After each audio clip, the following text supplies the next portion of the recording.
seorang pria menikahi seorang wanita yang berbudi luhur. Istrinya telah melahirkan 2 anak perempuan kembar, tetapi suaminya menginginkan seorang putra laki-laki. Oleh karena itu, dia malah menikahi wanita lain dan membelikannya rumah besar. Setahun kemudian, istri barunya melahirkan seorang putra, sehingga dia pun sangat senang sekali dengan kehadiran anak barunya.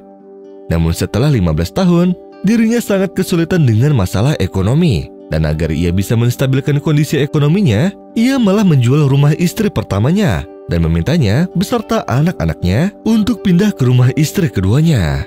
Dan disinilah awal kekacauan di antara kedua istrinya dimulai. Setelah 3 tahun, banyak terjadi masalah dan tekanan pada si suami sehingga dia menderita stroke.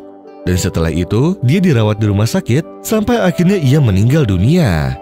Dan setelah 40 hari kemudian, istri keduanya menendang kedua anak gadis itu dan juga ibu mereka agar keluar dari rumahnya. Karena semua harta kekayaan yang ditinggalkan oleh suaminya tersebut sudah atas nama putranya. Dan kedua putri serta ibu mereka tidak mempunyai apapun dari warisan tersebut. Karena sang suami menulis agar mobil, properti, dan uang peninggalannya semuanya atas nama putranya. Dan Maha Suci Allah, si anak laki-laki ini sangat baik hati dan penuh belas kasihan. Ketika dia mengetahui apa yang dilakukan oleh ibunya dengan ibu tirinya serta kedua saudari perempuannya, dia pun menjadi sangat sedih dan pergi menemui mereka. Ia memeluk saudari perempuannya serta mencium kepala dan tangan ibu mereka.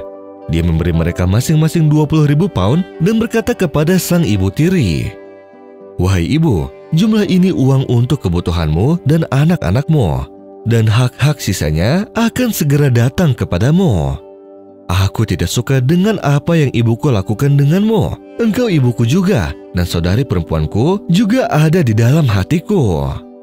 Kemudian si anak laki-laki itu pun membelikan rumah yang indah dan mengatasnamakan ibu tirinya. Dan dia akan menafkahi mereka di setiap bulannya, dan dengan cepat ia selalu memenuhi setiap kebutuhan mereka. Namun ketika ibunya mengetahui apa yang telah dia lakukan terhadap ibu dan 2 anak perempuan tersebut, dia langsung marah kepada si anak dan menyuruhnya keluar dari rumahnya.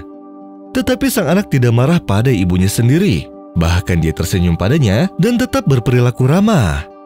Kemudian dia mengingatkannya tentang sabda Nabi yang berbunyi, "Hindarilah kezoliman, karena kezoliman adalah kegelapan yang membawa kesengsaraan pada hari kiamat." Sehingga sang ibu yang mendengarnya pun langsung luluh hatinya dan memutuskan untuk merubah perilakunya tersebut. Kemudian di pagi esoknya, dia membawa ibunya pergi ke tempat ibu tirinya beserta 2 putrinya. Sebagai kejutan yang menyenangkan, karena kedua putri tersebut telah memaafkan sang ayah dan juga sang ibu tiri. Hingga akhirnya mereka saling belas kasihan dan saling meminta maaf satu dengan yang lainnya. Sama dengan para ibu mereka yang saling memaafkan satu dengan yang lainnya sebagai istri yang sudah ditinggalkan oleh sang suami.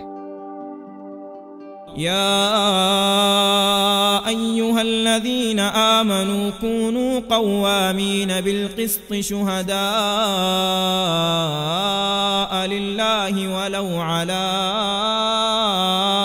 أنفسكم أو الوالدين والأقربين إن يكن غنيا أو فقيرا فالله أولى بهما فلا تتبعوا الهوى أن تعدلوا وإن تلووا أو تعرضوا فإن الله كان بما تعملون خبيرا.